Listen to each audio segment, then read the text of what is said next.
Hello दोस्तों, आप सुनने जा रहे हो एक वीर योद्धा की कहानी। कल्ला राठौड़ एक वीर योद्धा की कहानी है। राजस्थान योद्धाओं की भूमि है।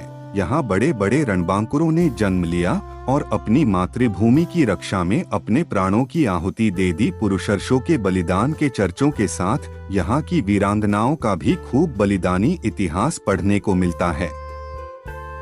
ऐसे ही एक वीर साहसी बलिष्ठ हुए थे जिनको इतिहास वीर कल्ला राठौड़ के नाम से जाने जाते हैं।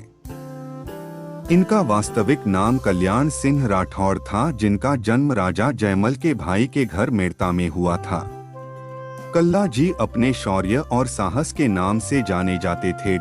जिस समय चित्तौड़ दुर्ग पर विजय पताका लहराने हेतु अकबर ने अपनी सैन्य शक्ति के साथ किले को चारों तरफ से घेर लिया था और चित्तौड़ की प्रजा व राणा परिवार सब अंदर थे, उस समय कुंवर प्रताप सिंह सिसोदिया का साथ देने कुंवर कल्ला भी थे। कई दिन महीनों तक अकबर वहीं घेरा लगाए इस प्रतीक्षा में बैठा था कि कभी तो किले में खाद्य पदार्थों की कमी आएगी, अंततः खोलना ही पड़ेगा दुर्ग का मुख्य द्वार। परंतु ये मातृभूमि के वीर पुत्र थे, अकबर से लोहा लेते रहे। ऐसे चार दीवारी में संपूर्ण प्रजा सहित राज परिवार कब तक रह सकता था। अंततः हुआ वही जो अकबर चाहता था। सबने सभा बुलाई और निर्णायक युद्ध करने का निर्णय लिया, अर्थात साका। इस समय राणा उदयसिंह भी दुर्ग में नहीं थे और प्रताप के मित्र ने यह सोचकर कि अगर सभी वीर साका में वीरगति को प्राप्त हो गए तो फिर मुगलों से कौन प्रतिशोध लेगा और राणा वंश यहीं समाप्त हो जाएगा। इसलिए उन्होंने चल से प्रताप और रानी अजबदेह को सुरक्षित दुर्ग से बाहर अचेतावस्था में भेज दिया। दूसरे दिन चित्तौड़ दुर्ग में सभी वीरांगनाओं ने जौहर कर लिया तथा वीर योद्धाओं ने निर्णायक युद्ध आरंभ किया। उन्होंने भगवान सूर्य देव के दर्शन देते ही अकबर की सेना पर शेरों की भांति टूट पड़े।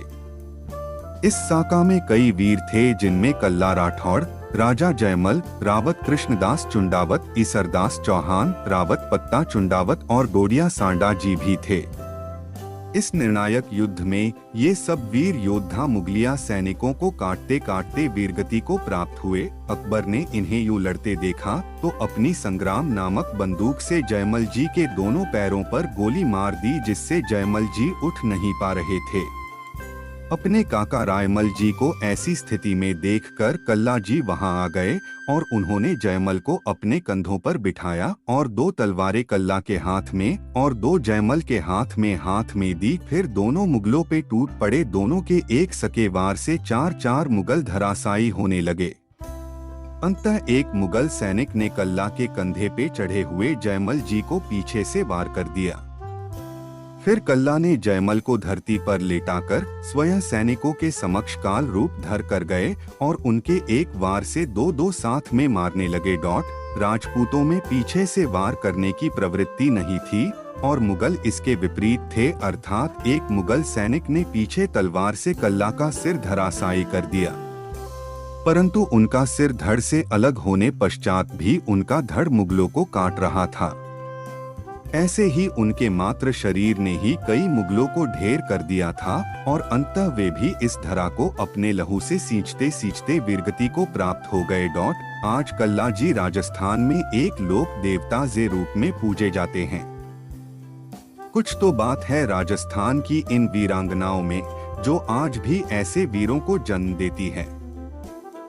राजस्थान के वीरों के लिए एक पंक्ति कही गई है, सिर काट धड़ लड़े, धन्य है यह भारत भूमि जो ऐसे रणबांकुरे पैदा करती है। दोस्तों, काशी लगी ये कहानी आपको कमेंट करके जरूर बताइए और लाइक करिए और ऐसी ही कहानियाँ सुनने के लिए आप हमारी चैनल IM स्टोरी को सब्सक्राइब करिए।